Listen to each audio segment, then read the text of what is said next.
So, a big derby in Manchester this weekend, another one in the northeast, and another slightly less publicised one in the southwest.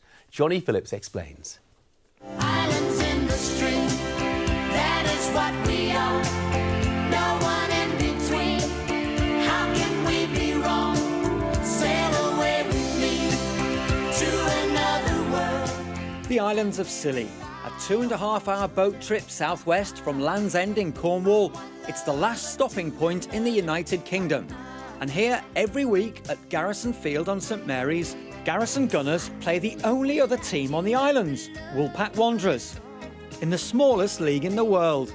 At the start of the year, we get our 2 captains at the AGM, step forward, and then a couple of days after that, we'll get them together, pick the 2 sides, and that's your teams then set for the season. Does it get a bit repetitive?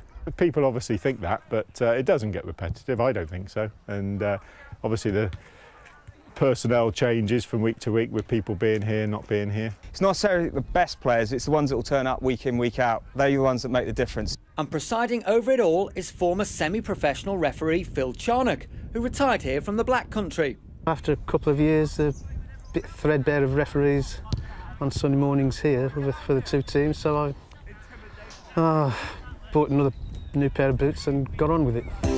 Not only do these teams play a full league season, there are also 2 cup competitions and, wait for it, one of them is 2-legged. Well, everybody is very anxious at that time, obviously, because you're wondering which team you're going to draw, and then are you going to be pulled out first? And if you are, then maybe you've got a choice of home or away dressing room, whichever seems to be in favour at the time. A 2-legged cup, is that not slightly self-indulgent? Well, you know, you've got to draw it out a little bit. Some people want to fill the world with silly love songs. And what's wrong with that? I'd like to know. 'Cause here I go again.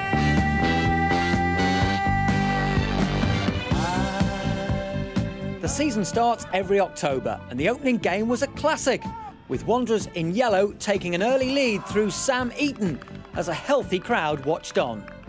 Are you enjoying the game? We are enjoying it. We were going to walk past, but once we saw what an enjoyable game it was to watch, we stopped.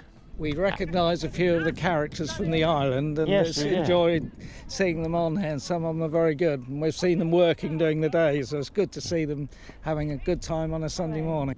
Although it soon became clear that not all the spectators were here to watch the game. If I'm not mistaken, that's a short-toed lark in those bushes. The Scilly Islands are a bird watcher's mecca.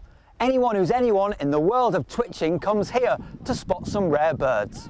As Wanderers went 2-0 up, the fans on the far side were looking in the opposite direction. That was an osprey that came up over the hills over there and then flew across, came over the top of the goalposts and then disappeared behind the trees. After the Gunners pulled one back, Eaton's second of the game put Wanderers 3-1 up. Not that those behind the goal were paying any attention. Going to see a little bunting. Yeah? Yeah, there are 3 of them around, but there's one fairly nearby. Yeah, and lots of people are jumping on boats for St Agnes to go and see a red-flanked bluetail. You're kidding. If only there was a boatman playing who could take us to St Agnes to see this red-flanked bluetail. Step forward Wanderers winger Rory Guy, whose job it is to ferry the birdwatchers from island to island as they go in search of rarities. I think we've got about 400 odd people up here just on one bird on one of the islands. So it's amazing. It's amazing, you know, what Scilly can attract and how many people really get over here for the birds. Birders gather on the Isles of Scilly every autumn through September, October, November.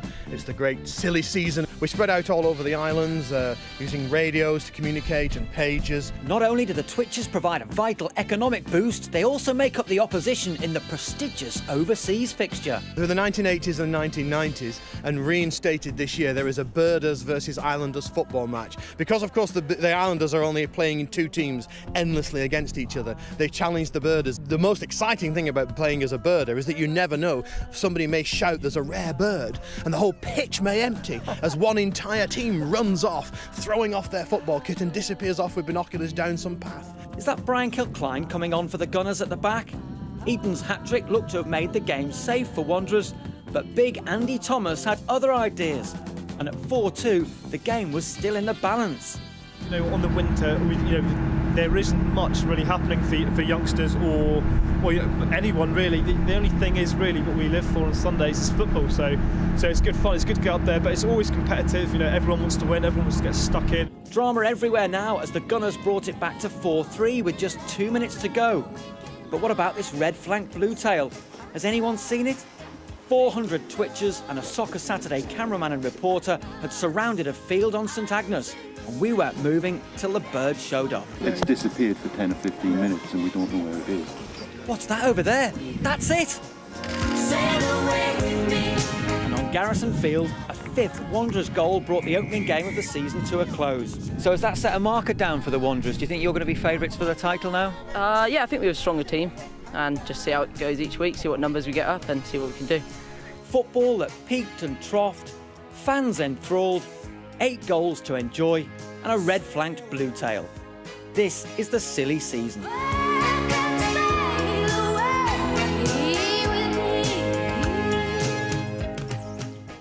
And I thought they were just doing the Scilly Islands version of the Poznan there. That red flank blue tail. Whoa. Well, it's quick, isn't it? Glad you got a glimpse of it there because one of the island cats apparently got it a bit later in the day. Yeah, absolutely. By the way, what about the chip? That was Messi-esque, wasn't it? Yeah.